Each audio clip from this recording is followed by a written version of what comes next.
Unity of Houston is an inclusive church where we seek to understand and live the teachings of Jesus and other spiritual masters. At Unity, we welcome all people from all spiritual paths and every walk of life.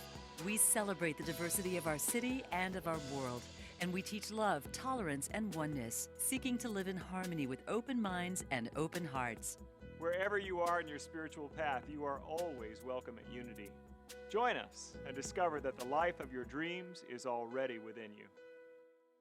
So we come together tonight to look at this spiritual practice of deep self-acceptance. I'm so happy that we're doing this series. Reverend Karen kicked us off so beautifully last week.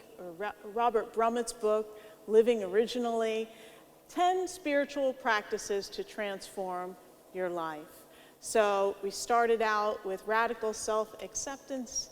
We're moving into radical self-awareness was last week, and this is deep self-acceptance. So I want to share with you a quote that came into my life today because I got honest tea. And I think that when you get honest tea, they should tell you something honest on it. So on the cap, this is the quote that I got today. It said, "Truth is so rare that it is delightful to tell it." And that's Emily Dickinson. Truth is so rare that it is delightful to tell it. So how often do you tell yourself the truth about yourself? Is it rarely? What are you telling yourself about yourself?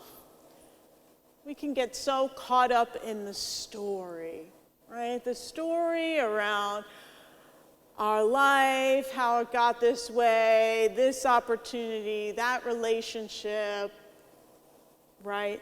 We can get caught up in such a story that we can lose a sense of the very truth of ourselves that we can be in awe and wonder about. I had an experience just today that was a practice in deep self-acceptance. I noticed my dog was doing kind of her usual thing. She's a little Pomeranian mix, and she comes up to me like this, and so it's either food or a walk or something. And I went into her food container. I looked in, completely empty. And I hadn't talked to my husband about this, and so I looked. I didn't have any food for her. And then so the thoughts started to go. I wonder how long she's been out of food. She's looking a little skinnier today. Is she a little skinnier? Is she starving? Why didn't my husband tell me? It was things like this, right? Crazy stuff, right? That the mind immediately is trying to figure out some kind of explanation for this. So I texted him. I said, "Duchess has no food." Big eyes, emoji. And he texted me back, and he said, "Don't let her fool you. She ate this morning, and I'm going to pick up food on the way home." And I was like, phew, okay, my dog hasn't been starving. He's thought about this. And then I just got to notice, okay, well, what was the truth of that moment? The truth was she had no food in her container, and that I was concerned, and that my concern came out of my love for her, right? I love my dog, and then I can honor myself that I was worried for her well-being and that it was being resolved. And that's it. So we can notice what shows up, kind of reactions that arise out of the subconscious mind when something occurs, be with it, and choose to respond rather than react. I could think of some other things I might have texted my husband about that, okay. Just like, hey, she's out of food. It's easy peasy. Find out what happened. Just be with the present and recognize the truth as our emotions show up and different things arise. This term self-acceptance is being used in a different way in Living Originally as Robert Brummett presents it. Commonly, we use this term of self-acceptance as being that we're accepting our self-image, the way that we see ourselves, the way we think others see us, the role that we play, how we think we measure up to other people in our lives and society, that kind of idea of an ideal self or even a good enough self. That's usually what we think of when we talk about self-image. But where do these standards come from, these standards that we measure ourselves up against?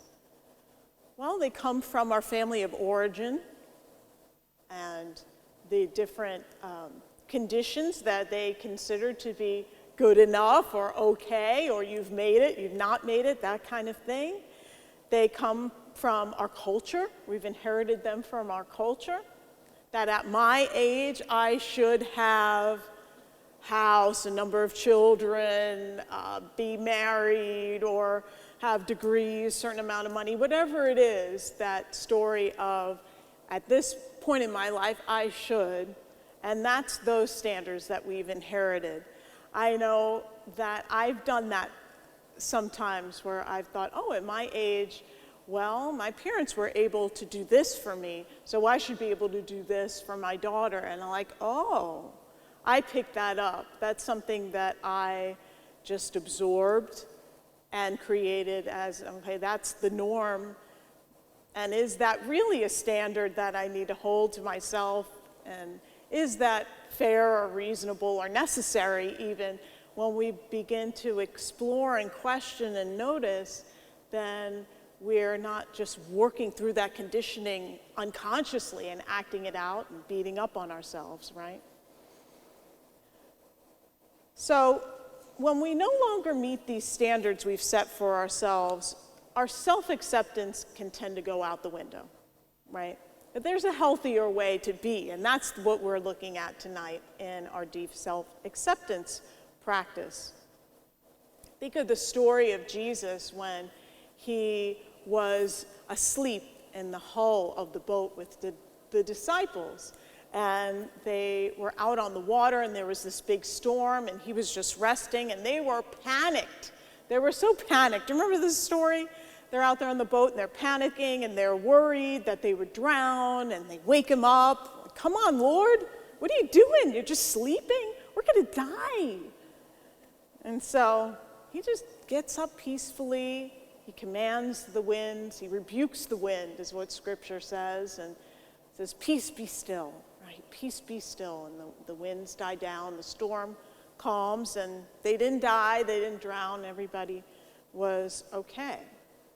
Well, not only was Jesus in the experience, he was in the experience. He wasn't denying the experience. He wasn't like, I'm not in the storm, we're not in the boat, we're all okay. No, he knew. He accepted what was present. He demonstrated his awareness of it. And so that practice of deep self-acceptance, that is that really being present to what is here now and then acting rather than reacting from a place of awareness, right? It has nothing to do with self-image or comparing yourself to others or to a standard. Robert Brummett says this, deep self-acceptance is simply the unconditional acceptance of my present moment experience, whatever that experience may be, just deeply accepting it. There's that joke, I don't know if I get it right, but that the unity person who goes to hell that says, like, it's not hot and I'm not here. Just affirming them, trying to affirm themselves out of it. That's not what this is. Not trying to affirm yourself out of a situation. It's really accepting. Okay, it's hot and I'm here. And so what are my options? What can I do now? How can I respond to this? Do I stay or what have you? Right? So what is the self that you're accepting if it's not your self-image? So if it's not your self-image, it is the sense of self that you're experiencing in the moment. And that can change. That can change that sense of self from moment to moment. So it's not an image, but a felt experience of yourself in that moment. This practice of living originally is a practice of returning to the origin, living originally, returning to the origin. It's a shift from identifying with the content of your experience and shifting to identifying with the context of your experience. So that yourself is not only your stream of experience, but it is also that which is aware of your experience. The context that is aware, that recognizes, oh, I'm feeling sad. Well, who's noticing that you're feeling sad or happy or angry? Shifting into what in Buddhism is called witness consciousness and living from that space of awareness. If you're worried about your dog, like I was, who's the one who's worried? Who knows that you're worried? Who's witnessing the worry?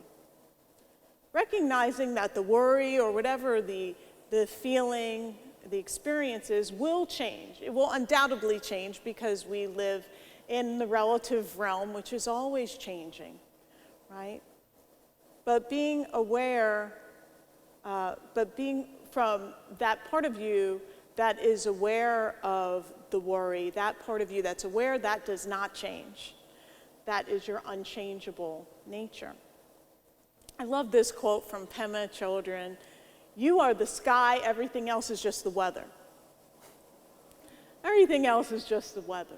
So can you just be the sky and notice the rain, notice the sun, notice the day, the night, being present and fully immersed in it, and yet being the sky, recognizing it changes, right? There's also the campfire metaphor, that if you have a campfire, you don't attempt to extinguish the fire, but you don't add any more logs, don't add any more wood, just let the fire burn until it burns out. That's that experience of being fully present to your inner life, right? Allowing that experience to move through you till you feel that you're in a real conscious state to take positive, life-affirming action there. So we begin this practice by setting the intention of deep self-acceptance. Just setting the intention, I am going to live and practice deep self-acceptance. And returning to that intention often, remembering that that's the intention that you're living by. And Robert Brummett recommends that we take each of these beginning core practices and practice them for 30 days. So we want to know that this is not something you do tonight and then I did it. What's next Wednesday's topic? So we want to stay with it for at least 30 days to allow it to really work in our experience and we can really gain the fruits from it. So noticing that sometimes you may react to situations in your life, you may resist, you may judge, you may interpret your experience in spite of this intention of deep self-acceptance. And that's not a problem. That is happening. What your work is just to simply notice whatever arises automatically. Whatever your response is, worried about the dog, whatever it is. So that's that radical self-awareness that Reverend Karen talked about last week. Noticing whatever arises and adding nothing to it, just noticing it. If you threw a log on the fire, don't throw any more. As soon as you're aware of it, stop adding fuel to the flame. Return to the present moment. Notice your thoughts, your feelings, your sensations that are present, and breathe and sense the body. The body is always in the present moment. The mind goes in the past, goes into the future. The body is always in the present, so that's a great way to ground yourself and center. Now, acceptance of your inner experience does not mean acting it out in a harmful manner. So you may feel this feeling like you want to hurt someone or hurt yourself. That's not acting ethically and responsibly. Part of these teachings is that we accept the sensations, the thoughts, the emotions as they arise, and you allow them to arise internally, and externally you act ethically and responsibly to the best of your ability. So it can be helpful that you support this practice with With some other practice, if you're engaged in a harmful or compulsive behavior, it may be helpful to join a 12-step group. It may be helpful to engage in psychotherapy to support shifting your behavior to be ethical and responsible. If you do act or speak irresponsibly, then acknowledging this and making amends for anything that you may have done that harmed another. There is the wisdom within each one of us to respond perfectly to each moment. There is that wisdom within us to not react automatically from embedded emotions, memories, experiences in the subconscious mind to be coming from the superconscious mind, or what we call in Unity Christ consciousness, what in Buddhism is called Buddha mind or Buddha consciousness, to receive or be aware of that wisdom. So a reaction is just that automatic response, which is based on conditioning from some internal or external stimulus. And internal reactions arise very quickly. You'll notice they just show up quickly. Oh, I'm worried. Oh, I'm scared. I'm angry. I'm in this musical. I'm having some fun being in a musical right now called You're in Town. And the character that I'm playing, Miss Pennywise, she's very reactive. I had to get used to being in the body of this person, figuratively, as I play this character, because she just goes off on everything. She gets angry at everybody who gets in her face. And so that was a way to just kind of really embody that reactivity, like, okay, I feel what that feels like to live like that. And how many times do we find ourselves when we're stressed, when we're worked up? This character's in a very tense situation to be like this, that when we're tensed, when we're stressed, when we haven't cared for ourselves enough, we can be very reactive and short with people and that kind of thing. So just noticing that that can show up quickly. And with awareness, you can choose to respond rather than react, to speak and act consciously, intentionally, and to choose your words and actions. I want to share with you this wonderful transformational story of deep self-acceptance, and it's from Rachel Naomi Riemann, and every time that I think of her, I think of Reverend Karen, because I think they're soul sisters for sure.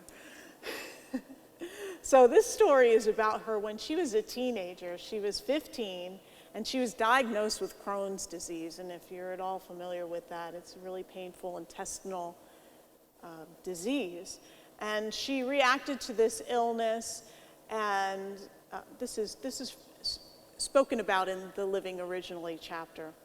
She reacted to her illness and the suffering and limitation that came about from this illness with a very deep resentment. She was 15. So she needed to consult with her disease before she did even the simplest of things. Could she eat this piece of cheese? Could she walk up this flight of stairs? And she hated her body. She hated this experience of her life. She wanted her old body back. She didn't want to be in pain anymore. And as a young adult, one day she was walking on the beach, and she found herself comparing her life to her friends and her colleagues, and recognizing that those of a similar age to her seemed to have boundless energy, vitality, perfect health. And she recognized that in her was a seething resentment, deep resentment, and it erupted in this explosive rage. And she just allowed herself to feel this rage fully for the very first time, the fullness of it, and she screamed out there on the beach, and she felt this rage, and it was pulsing through her body. And through that experience of releasing this energy that she had pushed down into her shadow, she had pushed it down deep within her, letting it out, she also unleashed the power within her. And she experienced a profound insight that this rage was her will to live. It was her will to live showing up. It was her love of life expressing itself. And she saw that at the core of her being, she had an intense love of life.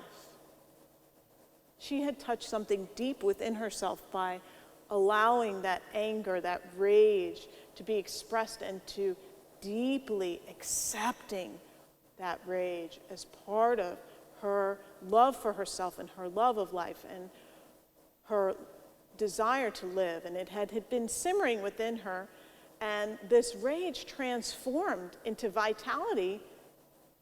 And for the first time in her adult life, she found that she was no longer a victim of her disease. She found a new life. And Rachel went on to become a medical doctor and an author who has transformed the lives of many people, many people. And so we can recognize that when we resist what is up and alive and present in the moment, it can create a block. It can create resistance to our own vitality, our own love of life, our own creative expression. And it blocks our access to our superconscious mind, our Christ mind, Buddha mind. The subconscious is that which lies between the superconscious mind, the conscious mind, that of which we are aware, is the subconscious, the storehouse of our memories, desires, emotions. And when we experience resistance, it freezes that.